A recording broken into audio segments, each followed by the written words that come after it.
something. Okay.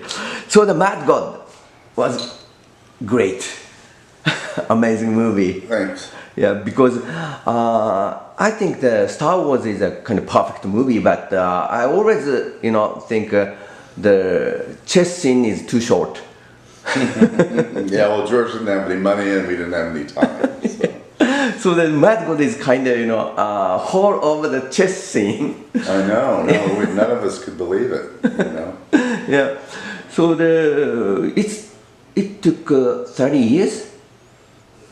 Wow. Yeah, it took me 30 years to do. Wow. The first 3 minutes I shot after we did RoboCop 2. Oh. And then the scope and scale was too big. And, so I had to put it on ice for the next 20 years, but I had no idea I was going to make it. And but I am dyslexic, bipolar, autistic, and so I just didn't let. I just don't let things go. And everything takes me, it really takes me a really long time because my brain works really slow.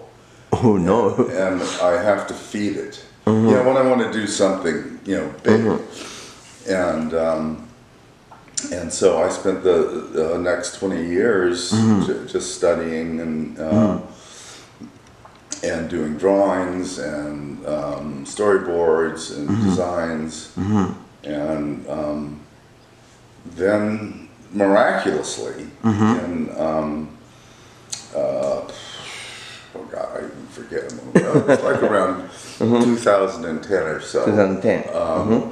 I was archiving it, and some of the guys at the studio saw it, and they were big fans of documentaries on RoboCop and Star Wars, and they'd always wanted to work with models and miniatures and lights and cameras, but they were digital artists, so they offered. And I've got a number of the CG artists that are very accomplished stop motion animators that have worked on Henry Selick's projects, and some of my crew went up to work with Guillermo and Pinocchio. And so I had all of these resources, and these guys offered to, do a shot. And just one thing led to the next, to the next, to the next, and I accumulated volunteers, and that's what allowed me over the next 12 years to complete it. Wow. When you started to shoot this project, so you were in between the RoboCop 2 and the Jurassic Park. Yeah. So you worked mainly for the Hollywood big budget productions, but this is kind of opposite. So did you feel like kind of some frustration or something? No. No, I'm very patient, and so I needed to pay, to keep a living, keep my family alive, and keep the studio alive. And but on the fortunately, I had spent years and years and years training other supervisors, so it got to the point where I could kind of actually just back away from a lot of the stuff. But I still would.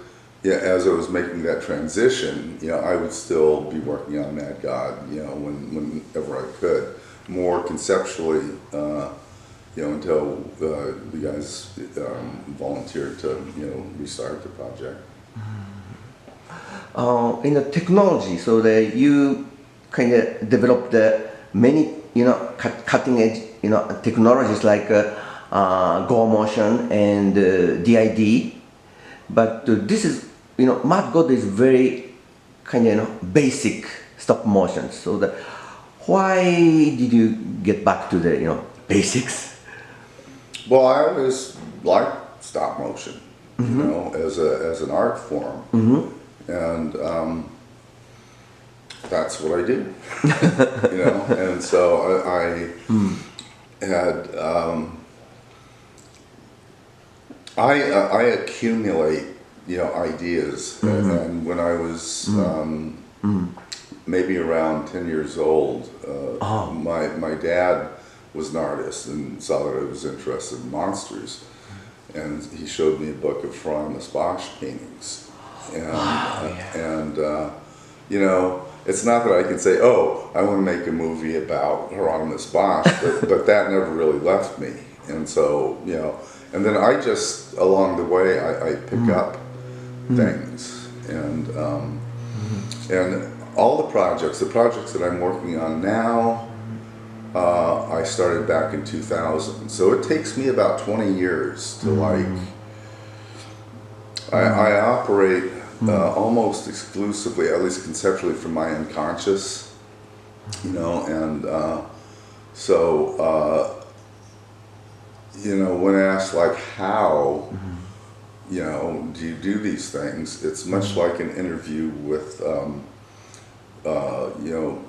Bach or Beethoven or Mozart. When they're asked, they say like, how do you create your work? And they go like, I just transcribe it. It comes from. And Mad God was a like a visionary religious journey for me. And I did not know what I was getting into at all.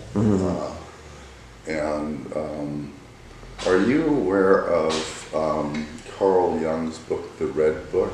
Red Book? Red Book, yes. Red Book. Yeah. Oh, I don't know. I'm The sorry. publisher Taschen put it out. It's a beautiful book like this that's full of, Gothic German hand lettering and beautiful paintings. And so he spent 16 years in private doing that. And his family didn't know. He secretly painted over 16 years. Over 16 And years. what happens, his path was identical to mine.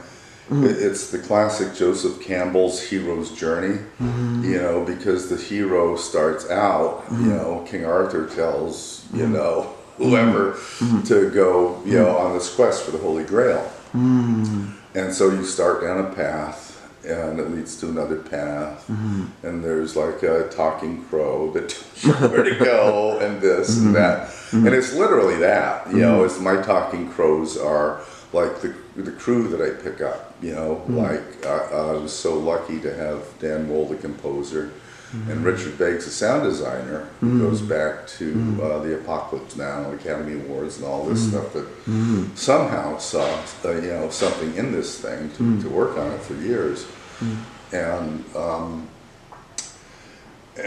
so I kept going down these paths, and short version of long story, I got lost in what I was doing.